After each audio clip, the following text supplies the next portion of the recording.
Assalamualaikum warahmatullahi wabarakatuh. Perkenalkan, nama saya Zahra Agus Fahriza dengan NIM 1212020276.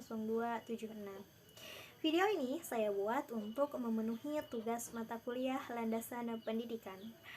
Nah, pada kesempatan kali ini saya akan membahas tema konsep dasar landasan filosofis pendidikan. Pada tema kali ini terdiri dari 5 subtema.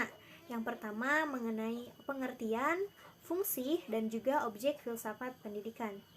Filsafat pendidikan merupakan jiwa atau kepribadian dari sistem pendidikan nasional. Filsafat menjadikan manusia dapat berkembang dan mempunyai pandangan hidup yang menyeluruh dan sistematis, yang dimuat dalam bentuk kurikulum. Dengan adanya kurikulum, sistem belajar dan pembelajaran akan menjadi lebih terarah dan guru pun dapat dengan mudah menyusun rencana pembelajaran untuk diajarkan kepada peserta didiknya. Selanjutnya, fungsi dari filsafat pendidikan ialah untuk membantu tujuan-tujuan pedagogis yang meliputi dari 4 aspek yang saling berhubungan, yaitu fungsi analisis, evaluasi, spekulatif, dan juga integratif. Adapun mengenai objek filsafat menyangkut hal-hal yang berkenaan dengan pendidikan dan kependidikan, baik dari segi ideologi, metode, bahkan hingga prinsip. Nah, kemudian untuk subtema yang kedua ialah hubungan filsafat dengan pendidikan. Pengembangan mutu pendidikan dapat dilakukan dengan beberapa cara. Di antaranya ialah landasan filosofis, kemudian ada lagi paradigma pendidikan, metodologi pengembangan ilmu pendidikan, kemudian pengembangan teori ilmu-ilmu pendidikan, dan yang terakhir ialah daya dukung organisasi. Dengan demikian dapat disimpulkan bahwa pendidikan tidak dapat dipisahkan dengan filsafat. Lalu, subtema yang ketiga ialah urgensi filsafat pendidikan sebagai landasan pendidikan.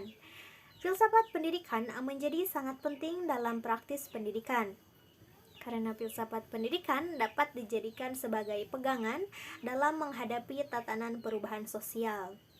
Namun, apabila praktik-praktik pendidikan yang selama ini diajarkan di sekolah abai dari cara berpikir filsafati dan lebih tunduk pada mekanisme pasar, maka pendidikan hanya akan mereproduksi kelas sosial atas, yang kaya menjadi semakin kaya dan yang miskin menjadi semakin miskin.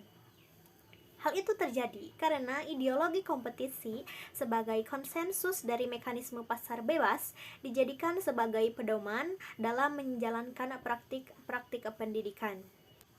Selanjutnya, mengenai subtema keempat ialah filsafat sebagai landasan pendidikan. Hakikat pendidikan perlu dipahami dengan mendalami arti landasan pendidikan secara lebih mendalam. Landasan-landasan pendidikan dan juga pembelajaran ialah asumsi atau gagasan, kemudian keyakinan atau prinsip yang dijadikan titik tolak atau pijakan dalam rangka berpikir atau melakukan praktik pendidikan dan pembelajaran. Landasan-landasan pendidikan meliputi landasan historis, kemudian filosofis, politik, ekonomi, psikologis, sosiologis, antropologis, dan juga komparatif. Dalam konteks ini, pendidikan dapat dimaknai dengan berbeda makna sesuai dengan prinsip-prinsip yang dijiwai dari masing-masing landasan-landasan. Menurut Kamus Besar Bahasa Indonesia, filosofi atau filsafat ialah pengetahuan dan penyelidikan dengan akal budi mengenai hakikat segala yang ada, sebab, asal, dan juga hukumnya. Filosofi menguraikan pikiran alami manusia yang dimana manusia dan institusinya dapat saling memahami. Nah, untuk subtema yang terakhir ialah landasan filosofis pendidikan. Landasan filosofis ialah landasan yang berdasarkan atau bersifat falsafah. Kajian-kajian yang dilakukan oleh berbagai cabang filsafat akan besar pengaruhnya terhadap pendidikan. Karena pada dasarnya, prinsip-prinsip dan kebenaran-kebenaran hasil kajian tersebut pada umumnya diterapkan dalam bidang pendidikan.